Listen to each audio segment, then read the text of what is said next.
Buen día, estamos con el profesor Carlos Contreras del Departamento de Economía de la Universidad Católica, también investigador del Instituto de Estudios Peruanos, y él trabaja muchos años temas de historia económica, y en esa condición de análisis de largo plazo creo que es útil una mirada de la crisis que estamos viviendo de corrupción en el país.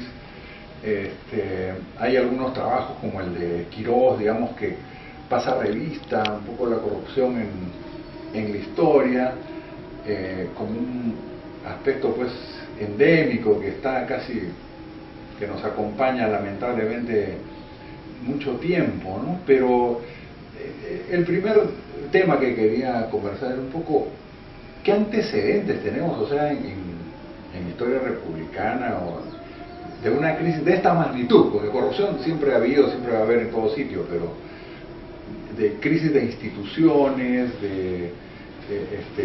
que llegan al máximo nivel del Estado, las máximas autoridades, que corroe partidos, que corroe gremios empresariales, y un poco que nos hace repensar digamos, hacia dónde estamos yendo, ¿no?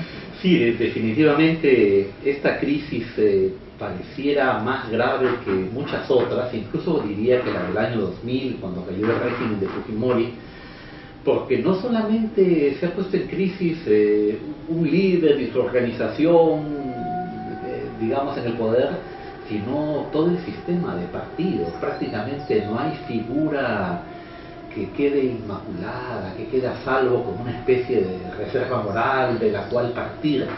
Así que hay que hurgar con mucha profundidad para buscar antecedentes de esta magnitud, como tú mismo señalas. Pienso que podríamos encontrar hasta 3 momentos, diría yo, similares, ¿no?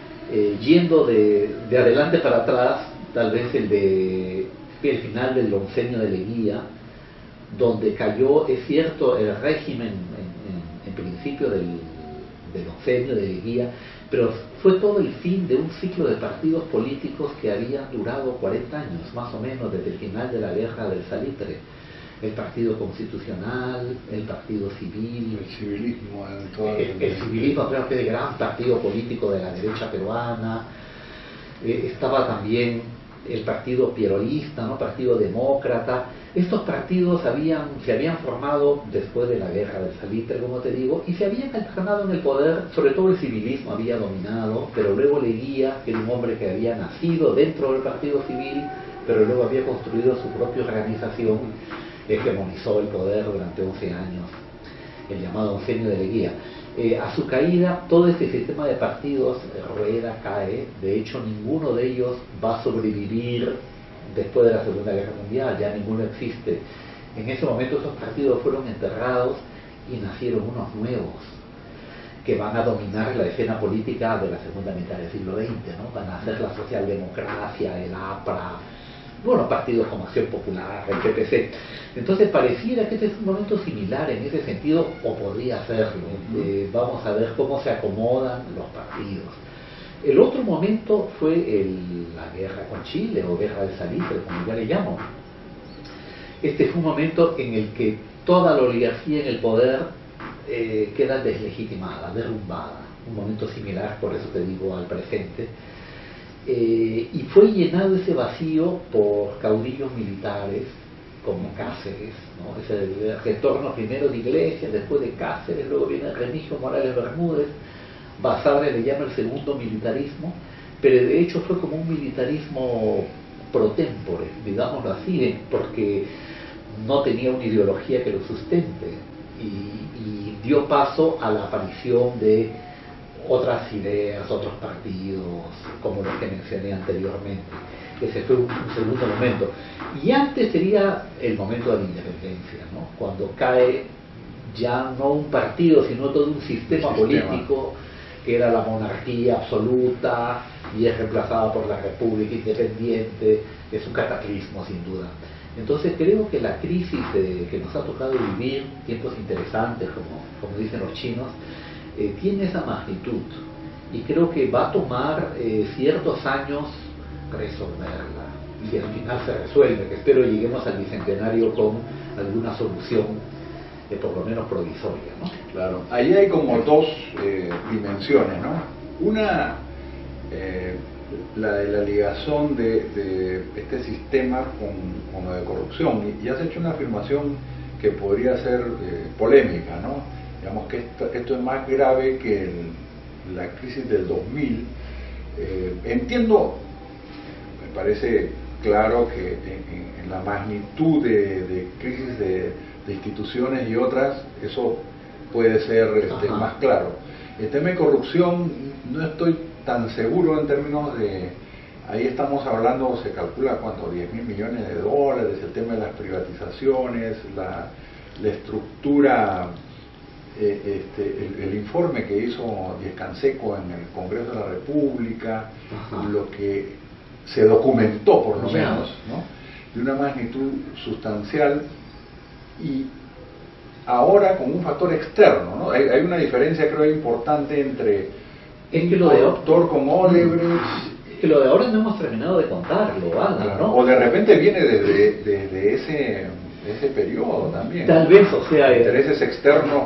Digamos que no se terminó de resolver la crisis de corrupción que se genera durante el fujimorismo de los años 90, y en cierta forma es un rebrote, pero yo te diría a escala hasta mayor, ¿no? Porque compromete gobiernos locales, municipalidades, prácticamente toda la estructura de poder del Estado, y compromete varios partidos, ¿no? De izquierda y de derecha, y a eso me refería cuando digo que es una crisis de todo el grupo en el poder, de toda una clase política. Sin duda, poniéndonos a comparar, habría que buscar qué indicadores serían los adecuados para hablar de mayor o menor gravedad. Eso podría ser un proyecto interesante de investigación, de estudio, además interdisciplinario, porque hay múltiples variables, ¿no? Ahora, la otra dimensión es lo que tú has señalado del tema de los proyectos o de la base económica. Tenemos ya más de 25 años de un modelo, digamos, de liberalización y apertura. Muchos han planteado que ese es como lo que permitió salir al país. Buena parte de esos años estaba asociado al superciclo de las materias primas, que como en otras ocasiones históricas hemos desperdiciado, ¿no? Esos excedentes no los hemos usado para diversificar los partes exportables, cambiar la infraestructura, ser competitivos, cambiar la inserción en el mundo, y aparentemente eso ya por lo menos que se limitó o casi se acabó. Entonces, otra dimensión es esta de cuál es la relación entre este modelo económico y corrupción, porque hay quienes lo plantean como cuerdas separadas, ¿no? El modelo todo está perfecto, y hay que profundizarlo, y bueno, la corrupción parece como exógena, como... Claro, no, sin duda hay unos nexos ahí muy estrechos, diríamos, ¿no? En la medida en que nuestra economía depende mucho de las exportaciones primarias y estas del ciclo económico mundial, los ingresos del Estado y con ello la posibilidad de hacer obras públicas está prendida de los auges exportadores. Entonces, cuando hemos tenido era del guano, era del azúcar, de la harina de pescado, del cobre, del oro, digamos que aquí la carne sale con hueso, es decir, que ese boom, esa bonanza exportadora viene acompañada del enriquecimiento del Estado y la capacidad de hacer obras públicas.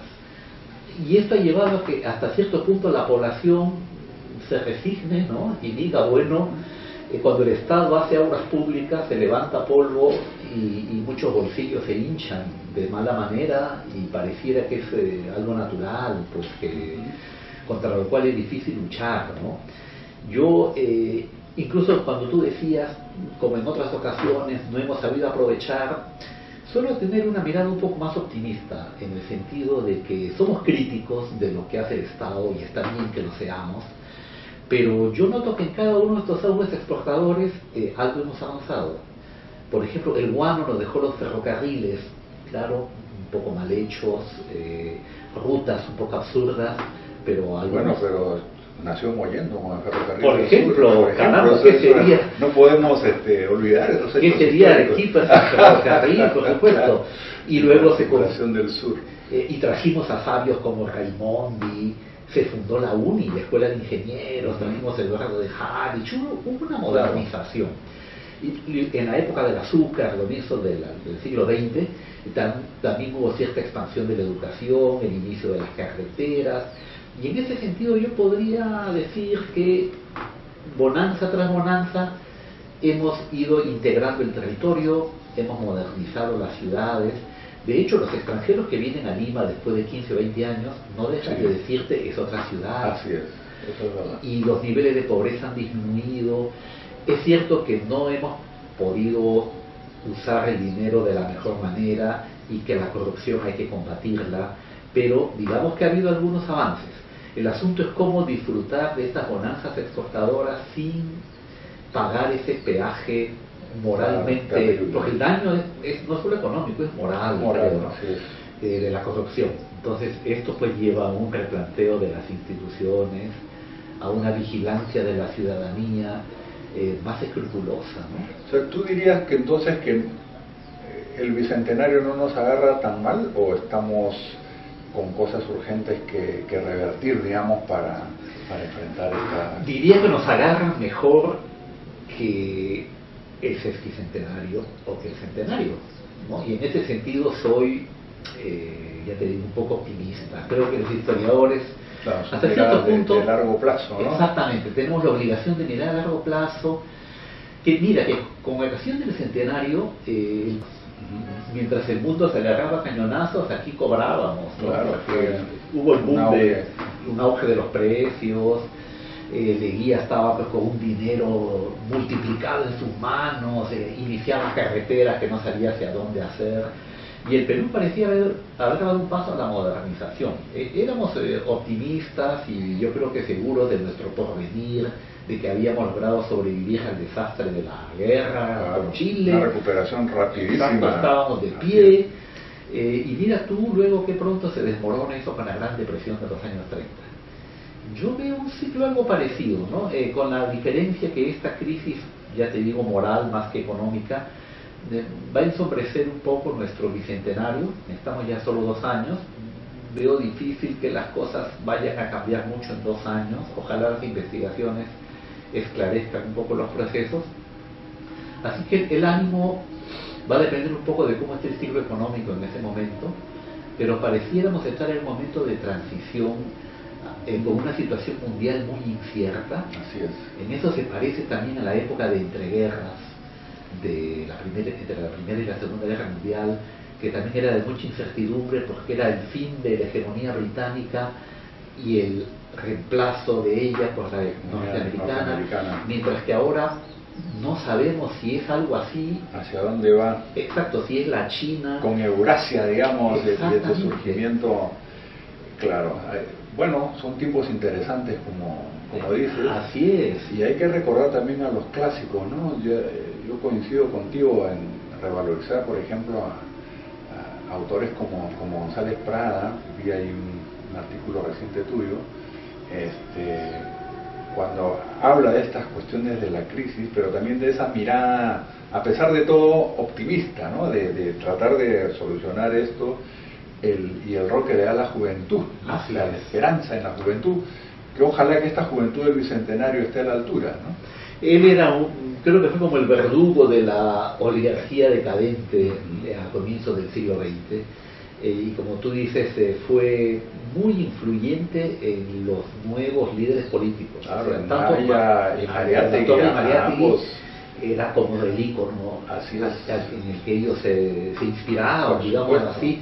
Me temo que nos falta esa figura en este momento. No sé, trato de ver alrededor quién es González Prada. Hay una crisis de paradigmas y de estos grandes hombres, ¿no? Incluso quién es Ricardo Palma, ¿no? Sí, Que era el rival de González Prada, pero un hombre también muy valioso.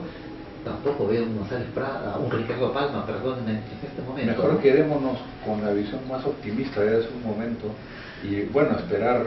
Bueno, también se hablaba de este libro de Flores Galindo, ¿no? De Buscando un Inca. Sí, he tratado de mirarme la utopía andina. Claro, pero creo que hay una crisis de paradigmas, porque antes teníamos a Aya Mariátegui, Ribagüero, Víctor Andrés Belaúnde, con las corrientes no solo ideológicas, sino las construcciones político-partidarias que planteaban alternativas al país. Tendremos que reconstruir eso, digamos, de alguna manera ayornado al siglo XXI, ¿no? Volver a discutir ideologías, Así como es. tú mismo hablabas, por ejemplo, del modelo económico vigente en un cuarto de siglo, y no se discute mucho, por lo menos abiertamente, ¿no? ¿Hacia dónde vamos? ¿Cómo lo reemplazamos? Exactamente. ¿Qué modelos son viables en esta era? Se puede hablar todavía de economía planificada, hacia dónde debemos apuntar, hacia una revolución industrial, en fin, hay temas. La economía digital que es la que se nos está planteando con esta cuarta revolución industrial, por ejemplo. Pero será motivo para conversar nuevamente y seguramente con un panel especializado, y realmente te agradezco mucho las reflexiones, yo creo que son de bastante utilidad y te agradezco a ti en este contexto. Gracias.